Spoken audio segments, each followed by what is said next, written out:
I was so thankful for the fast response.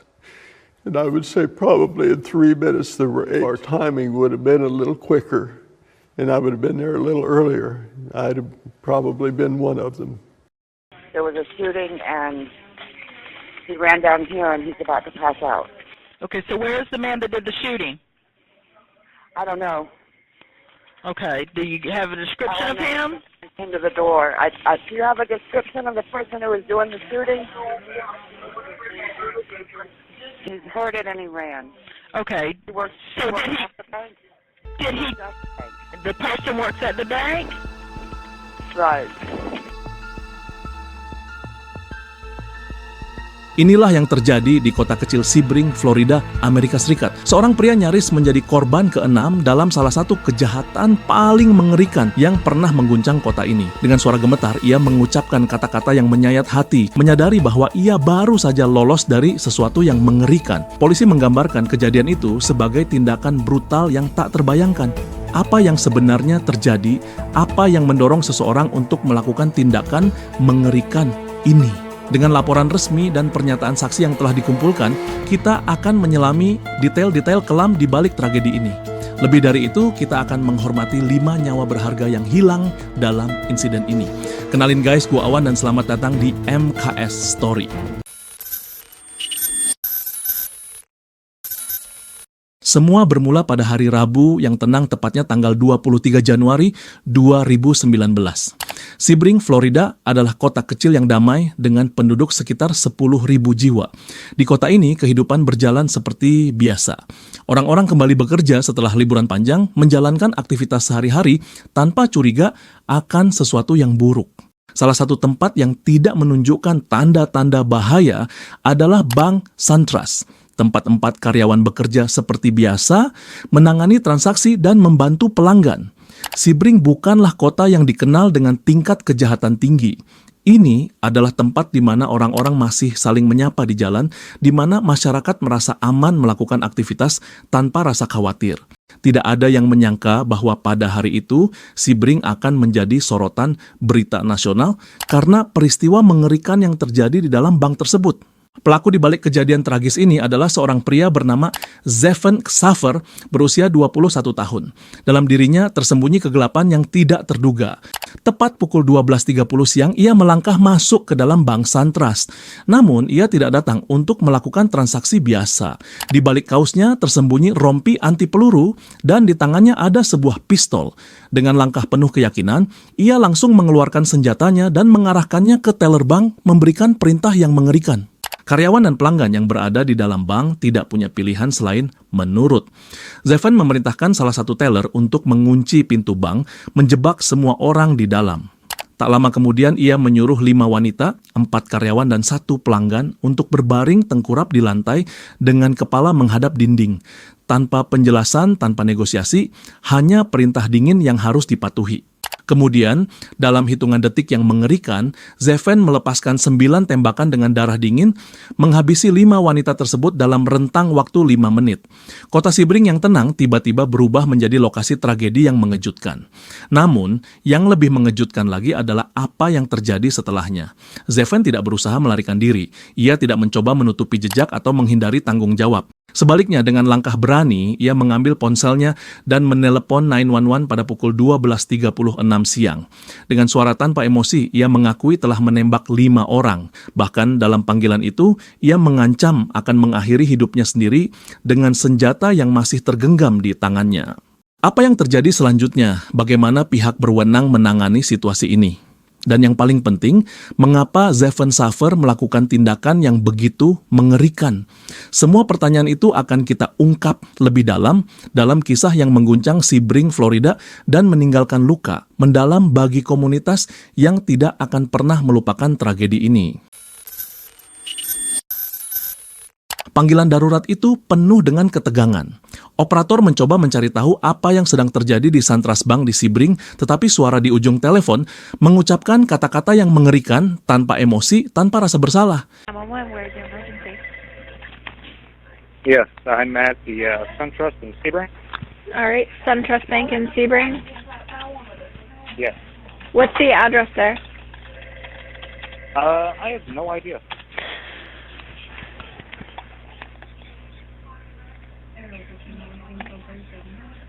Is it going to be 1901 US 27 South? Maybe. Yes. And what's going on there? Sir, what's going on? But Sir, what's going on at the SunTrust Bank in Sebring? I just killed 5 people. Well, technically about to be 6. Can you repeat that?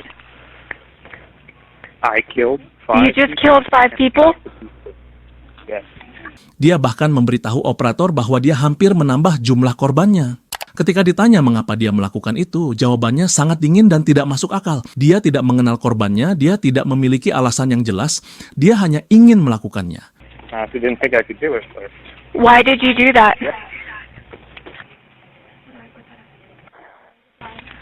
I honestly don't know.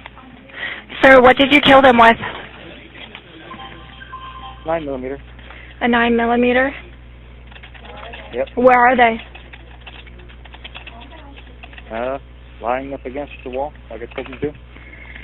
They're lying up against the wall like you told them to? Yep. Okay. Why did you do this? I don't know. I thought that I could. I've wanted to ever since I remember. You wanted to do it? Yep, and here we are. Do you know them? What? Do you know those people? Nope. Where is your gun right now? In my hand.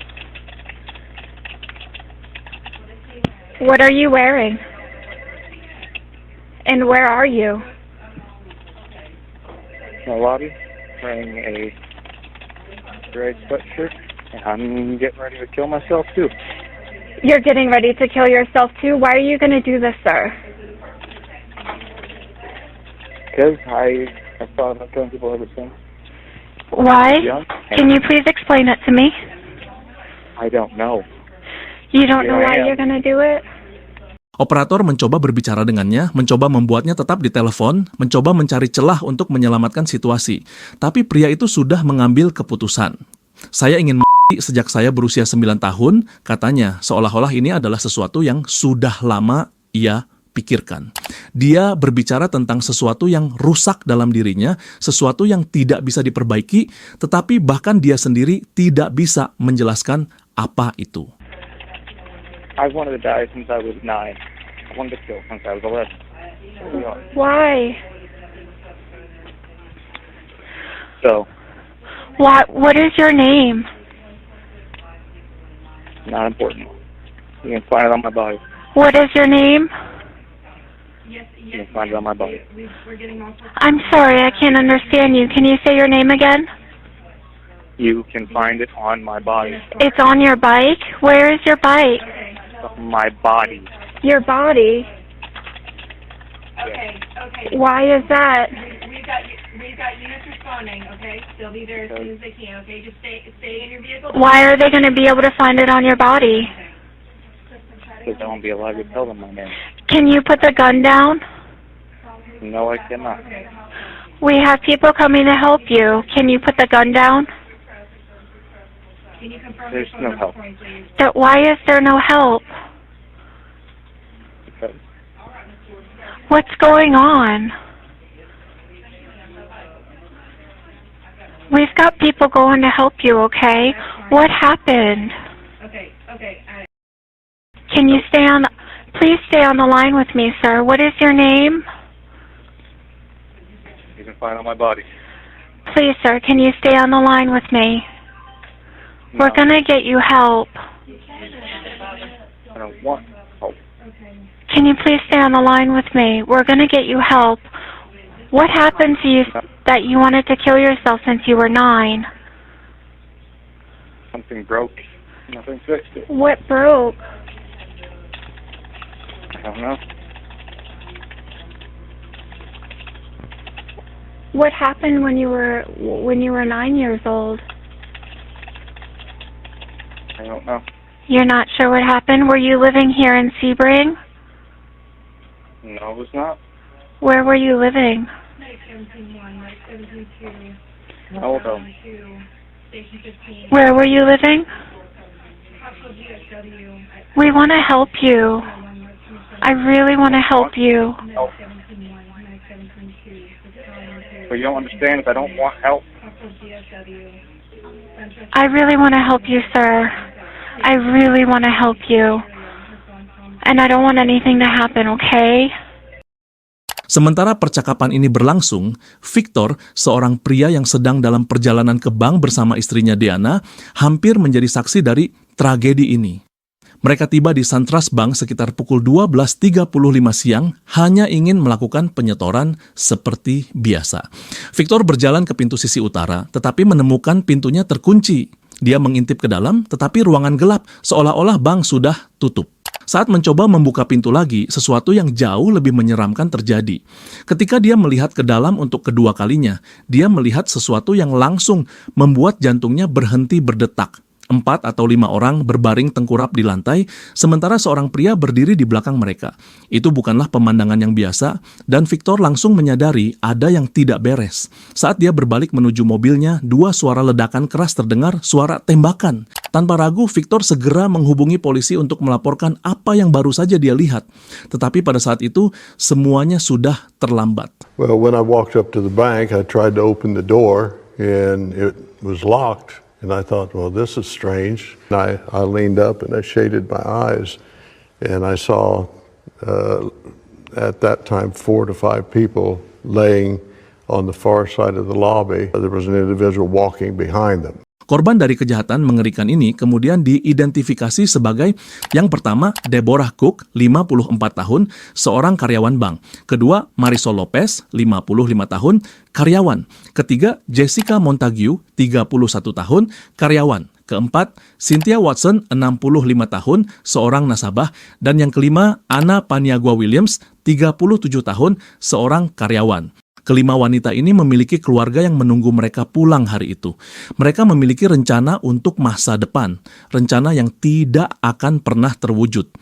Yang lebih memilukan, tidak ada satupun dari mereka yang mengenal Zefan Saver sebelumnya. Mereka bukanlah target spesifik, mereka hanyalah orang-orang yang kebetulan ada di tempat yang salah pada waktu yang salah. Namun ada satu korban yang selamat, Benjamin Weiss-Sakowski, seorang karyawan bank. Pada saat penyerangan terjadi, Benjamin sedang istirahat makan siang. Dia pergi ke Checkers untuk makan cepat sebelum kembali ke bank. Setelah kembali, dia menyapa pelanggan tetap sebelum menuju ruang istirahat di bagian belakang. Sambil menikmati makan siangnya, dia menonton video di YouTube di ponselnya, tidak menyadari bahwa dalam beberapa menit berikutnya, hidupnya akan berubah selamanya. Sekitar pukul 12.36 siang, dia mendengar 2 suara tembakan yang memekakkan telinga. Dia melirik monitor keamanan untuk memastikan situasi, tetapi karena layar berputar di antara berbagai kamera, dia tidak langsung melihat kejadian yang mencurigakan. Namun saat suara tembakan kembali terdengar, instingnya mengatakan ada sesuatu yang sangat salah. Tanpa berpikir panjang, Benjamin bergegas keluar dari gedung melalui pintu belakang. Dia meninggalkan ponselnya, membuatnya tidak memiliki cara untuk menghubungi siapapun. Berlari secepat yang dia bisa, dia menembus daerah berhutan di belakang Bank SunTrust dan mencari perlindungan. Rumah pertama yang dia datangi tidak membantunya, tetapi di rumah kedua di Tubbs Road, sang pemilik bersedia memanggil polisi untuknya. There was a shooting or something at the bank. Okay, how did... A man came through the door to a road and he just died, and he said his phone is up there, and there was a shooting, and he ran down here, and he's about to pass out. Okay, so where's the man that did the shooting? I don't know.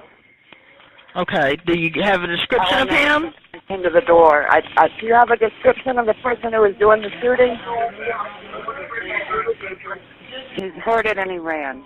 Okay, He works so at did the bank. the person works at the bank? Right. Okay, did he come to... Shooter, but Okay, so the person that came to you worked at the bank? yeah, and he's a teller. Namun, pada saat panggilan ini diterima, percakapan antara Zefan dan operator sudah berakhir. Sementara itu, tim SWAT dengan cepat bergerak menuju lokasi kejadian, bersiap untuk kemungkinan penyanderaan atau baku tembak. Namun sebelum mereka tiba, negosiator krisis sudah mulai berbicara dengan Zevon, mencoba membujuknya agar menyerah. Dalam situasi yang begitu menegangkan, negosiator menggunakan suara yang tenang dan mantap dengan harapan dapat menenangkan pelaku. Dengan kesabaran luar biasa, negosiator perlahan meyakinkan Zevon untuk menurunkan senjatanya. Percakapan mereka mencerminkan kondisi psikologis Zevon yang mengerikan. Dia mengaku bahwa menodongkan pistol ke kepalanya adalah satu-satunya cara untuk membuat suara-suara di dalam pikirannya menjadi diam. Kata-katanya menggambarkan seseorang yang tenggelam dalam kegelapan pikirannya sendiri. That's okay. That's okay. So you have a vest on, and I know you have your gun. So can you put the gun down at least on the desk? At least on the desk. You don't have to put it away, but at least you can put it on the desk. Can you do that for me? So it's not in your hand? Can you do that for me? What?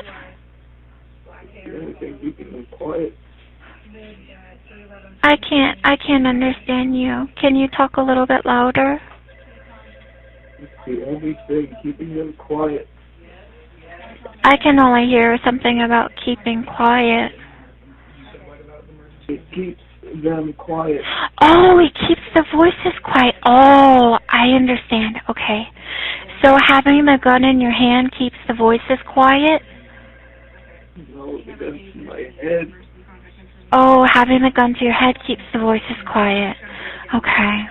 Pada akhirnya, setelah hampir 40 menit berbicara, negosiator berhasil membuat Zevon cukup tenang. Ini memberi tim SWAT kesempatan untuk bergerak cepat dan menangkapnya tanpa perlawanan. Dengan itu, kekacauan yang berlangsung selama berjam-jam akhirnya berakhir.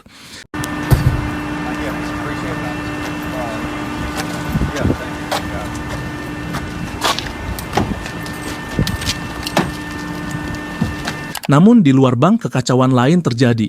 Berita tentang tragedi ini telah menyebar luas, membuat orang-orang bertanya-tanya, mengapa? Apa yang mendorong seorang pemuda untuk melakukan pembantaian mengerikan ini? Apakah ini percobaan perampokan? Apakah dia mengenal korban? Atau ada dendam pribadi yang melatar belakangi tindakan keji ini? Ternyata jawabannya adalah tidak. Tidak ada bukti bahwa Zevon mengenal para korban. Dia memang pernah melakukan transaksi di bank itu hanya 4 hari sebelum penembakan, menarik $600 dari rekeningnya. Namun, selama negosiasi, dia bahkan mengakui bahwa para pegawai di bank memperlakukannya dengan baik. Dengan kata lain, ini bukan tentang perampokan, bukan tentang dendam, dan bukan tentang konflik pribadi. Ini adalah tindakan brutal yang dilakukan oleh seseorang dengan masa lalu yang penuh kegelapan.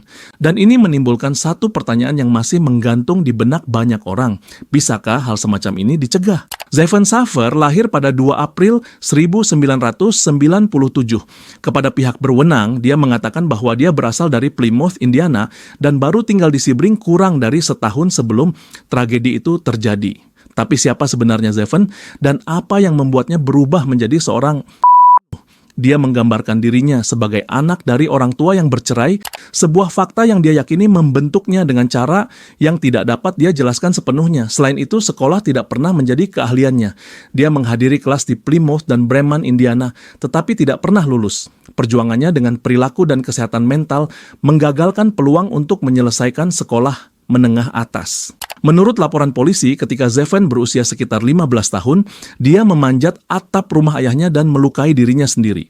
Itu adalah kunjungan pertamanya ke rumah sakit jiwa, tetapi pertempurannya dengan kegelapan telah dimulai bertahun-tahun sebelumnya.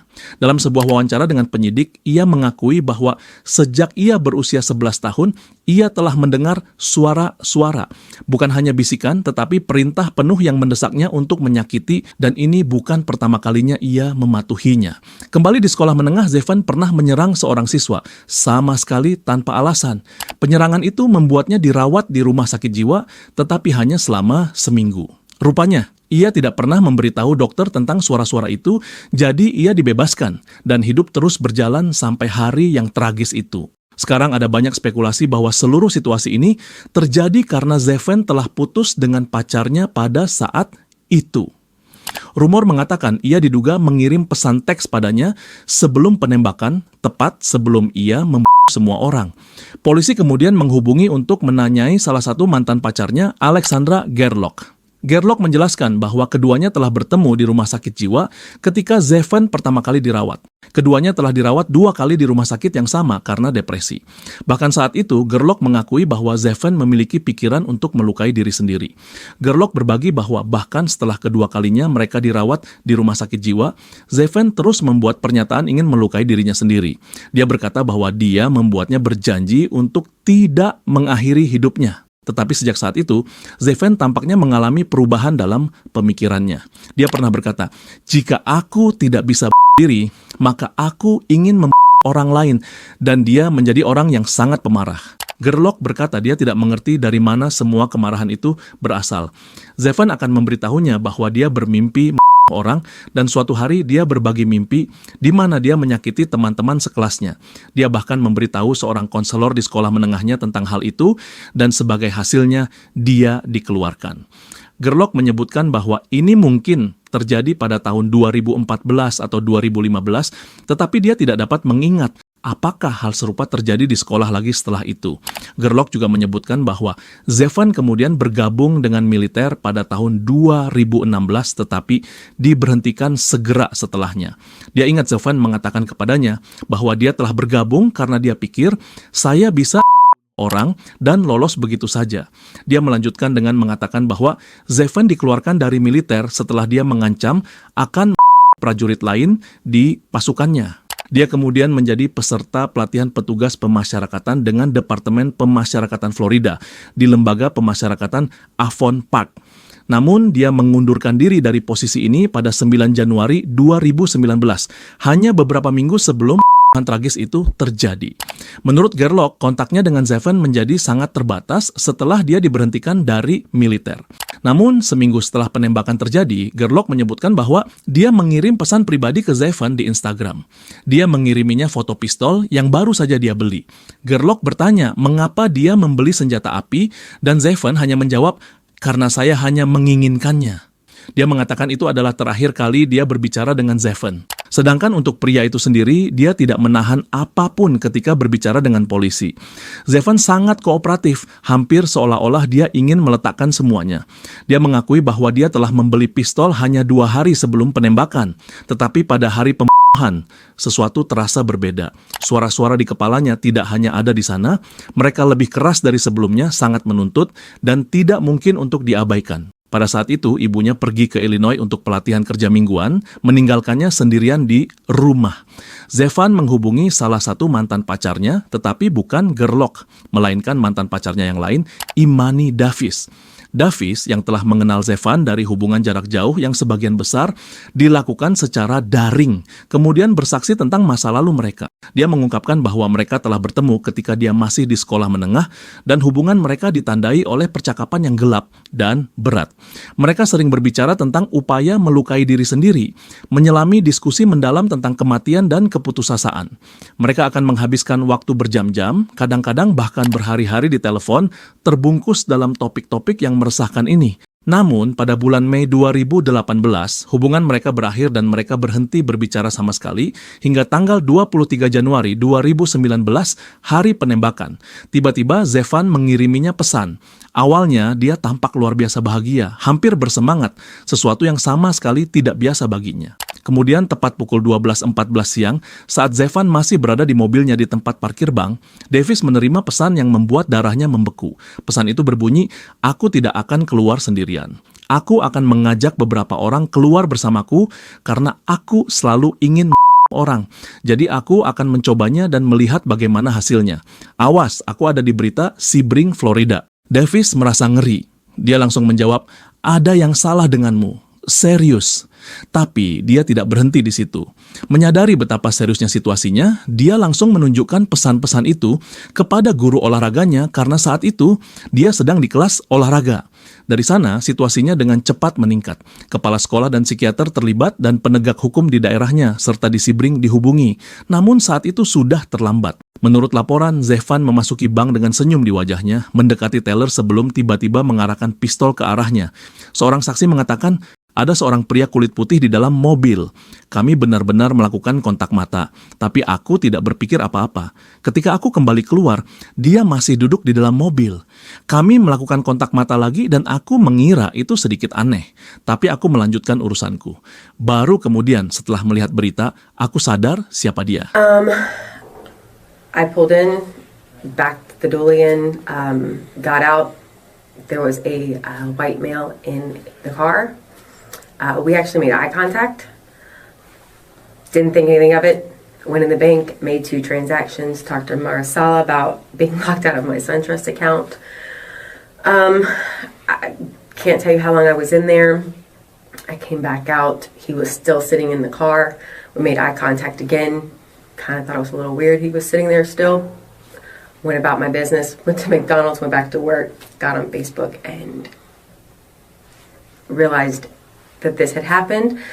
And I actually described him to my boss. Okay. Ketika kasusnya diadili, Zevan menghadapi 5 tuduhan pembunuhan tingkat pertama. Pada Maret 2023, dia mengaku bersalah atas semua tuduhan. Pada 16 Desember 2024, Zevan dijatuhi hukuman mati. Hakim Angela Cowen menyoroti sifat tindakannya yang sudah direncanakan sebelumnya dan dampak mendalam pada keluarga korban serta masyarakat. Juri menemukan dengan suara 9-3 bahwa Zevan Alan Saffer harus dijatuhi hukuman mati, ujar hakim dalam putusannya. We, the jury, find by a vote of 9-3 that Zevan Alan Xavier should be sentenced to death. It's the verdict the state attorney's office pushed for, with support from the families of Cynthia Watson, Jessica Montague, Marisol Lopez, Deborah Cook, and Anna Pignon-Williams. Hilangnya 5 nyawa ini meninggalkan bekas luka yang abadi pada keluarga mereka. Putri Marisol Lopez misalnya berbicara tentang kekosongan dalam hidupnya setelah kepergian ibunya. Marisol Lopez adalah orang pertama yang berhadapan dengan Zevan ketika dia memasuki bank. Meskipun dalam keadaan yang tragis, dia dikenang karena selalu membawa hal positif bagi orang-orang di sekitarnya. Marisol, seorang ibu, akan selalu dirindukan oleh keluarganya dan semua orang yang mengenalnya. Selain Marisol, ada Anna Pignon-Williams, seorang ibu 7 anak berusia 38 tahun. Seperti Marisol, Anna adalah seorang karyawan yang berdedikasi di bank dan mencintai pekerjaannya. Pengabdiannya kepada anak-anaknya dan pekerjaannya membuatnya menjadi sosok yang kuat dan tangguh. Kesedihan yang dirasakan keluarganya atas kehilangannya yang tiba-tiba sangat dalam, dan masyarakat di sekitar Sebring berduka bersama mereka. Jessica Montague, 31 tahun, juga bekerja sebagai teller di SunTrust Bank, seorang ibu yang penuh kasih bagi 5 anak dan seorang istri bagi suaminya, Jermaine. Jessica telah merencanakan untuk merayakan ulang tahun pernikahannya beberapa hari sebelum penembakan. Anak pasangan yang berusia 3 tahun itu kini harus tumbuh tanpa seorang ibu, sebuah kehilangan yang terlalu besar untuk diungkapkan dengan kata-kata. Seorang teman menggambarkan Jessica sebagai wanita yang penuh kehidupan, seseorang yang selalu dapat diandalkan untuk mencerahkan ruangan. Tidak diragukan lagi bahwa kematiannya yang terlalu dini menghancurkan keluarganya dan meninggalkan kekosongan yang tidak akan pernah bisa diisi. Deborah Cook, 54 tahun, adalah korban lainnya. Seorang penduduk asli California, ia telah menikah dengan suaminya, Michael, sejak 1984. Deborah telah bekerja di bank selama bertahun-tahun, di mana ia dikenal karena dedikasinya dan kebaikannya. Dia meninggalkan 2 putra, seorang cucu perempuan, seorang cucu laki-laki, dan seorang menantu perempuan yang semuanya meneruskan kenangannya. Keluarganya mengenangnya sebagai wanita yang penuh kasih dan suportif yang memiliki hati emas. Korban terakhir adalah Cynthia Watson, 65 tahun, yang merupakan nasabah di bank pada hari itu. Cynthia baru saja menikahi pasangannya yang sudah lama, Tony Watson, hanya beberapa minggu sebelum penembakan. Mereka telah bersama selama 5 tahun sebelum menikah pada 3 Januari 2019 dan tinggal di Venus, Florida dengan hewan peliharaan mereka, termasuk 2 ekor ayam dan seekor kambing. Cynthia dikenang oleh teman-teman sebagai pecinta binatang yang penuh gairah.